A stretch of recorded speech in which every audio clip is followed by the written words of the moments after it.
How much does booze affect your testosterone levels? Let's talk about it. So the research is actually very clear on this. Acute drinking lowers free tests.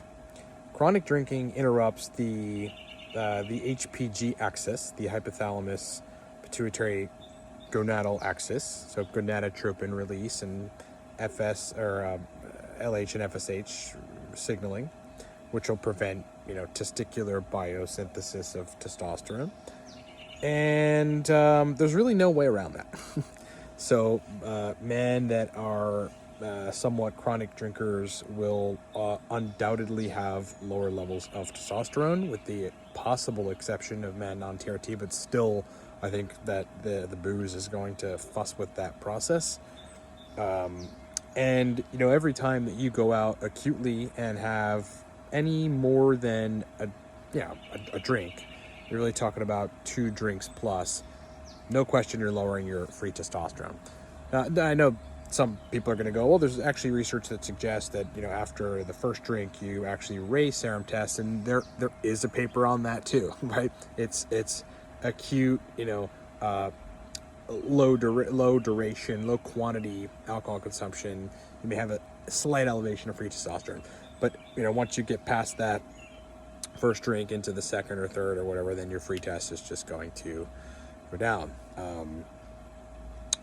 Why is this important? Well, I mean, I guess over the years, in the various iterations of our testosterone consulting, now being Testosterone Plus, formerly Viking Testosterone Protocol, I have certainly been in contact with men and tried to help men raise tests that, weren't willing to give the booze up entirely.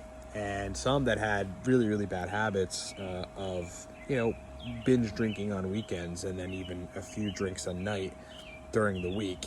And we would get to this stage where, I'm like, we were doing everything right and even fully optimized, and then in some cases even doubling the doses on certain nutraceuticals that were targeted at raising testosterone, and still not really getting the results that we needed. And then I come to find out that the person is drinking 4 or 5 times a week and then binge drinking one of those days, or 4 or 5 times a week, 4 or 5 drinks, and then binge drinking on the weekends, and trying to get away with it, and thinking that they're going to raise the testosterone. Not going to happen, man.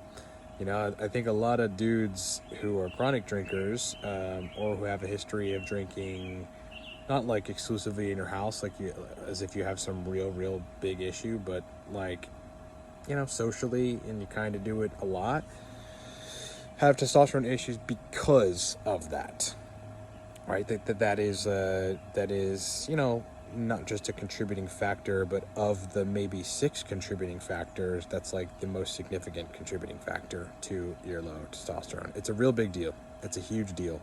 Anybody with any sort of androgen signaling processes that have gone awry, alcohol, no question, crashes them. And by crashes them, I mean if they've gotten into some window of somewhat a semblance of recovery in terms of libido and erection quality, the alcohol bumps them right out. And I mean, I don't want to say countless, because most of my clients are very disciplined individuals, etc. But I have worked with clients where raising tests was difficult because the booze was in the mix. So what is the point? Yeah, the research is very clear. Boozing will, in the acute period, will lower your serum test.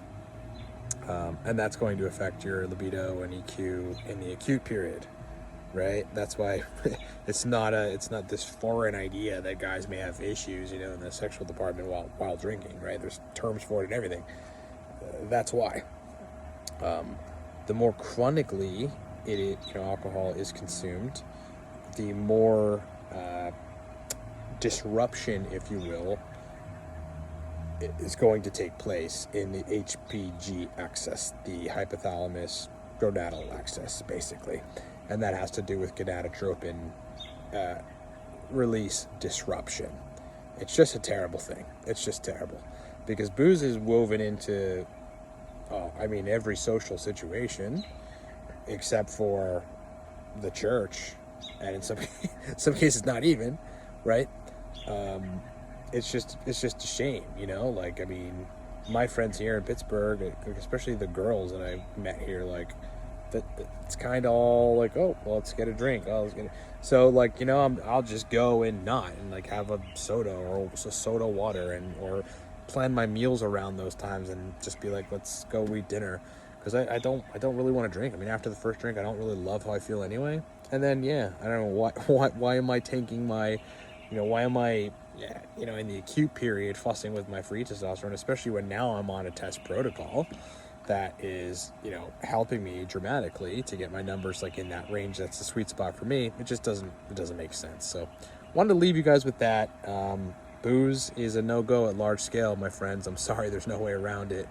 Again, unless you are pinning, super physiological doses of testosterone cypionate or something, like you're not going to get away with trying to raise tests and boozing, and you've got to be mindful of that.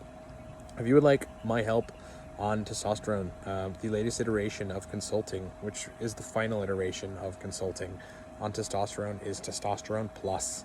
It's a 3 to 6 month program within which we will raise your test. We'll do everything we can to raise your test. And the goal is, first of all, milk your endogenous test as much as possible. Consult you on if you need to go past the natural point into some of the stuff that isn't, but ultimately have you take over, right? Because once once you've got your test in a great place and you understand how to keep it there, there's no point in continuing to hire us or hire me or communicate with me about it. That's called Testosterone Plus. Testosterone Plus. You can find that at livecortex.com. Big plane. I have an airport near my house. See? And then the other option, if you'd like to go at it alone, which you can do too, is the Testosterone Superclass. That is a video course that I wrote and created that has both highly effective protocols that I have used to raise tests, and client protocols that were successful, that we had benchmarks before. This is the total test, this was the free test, this was the estradiol, this is the prolactin before we ran the protocol. These were the labs after we ran the protocol, right? So proof of efficacy. We've also got some non-natural protocols. We've got, whether or not or when to decide to go on TRT.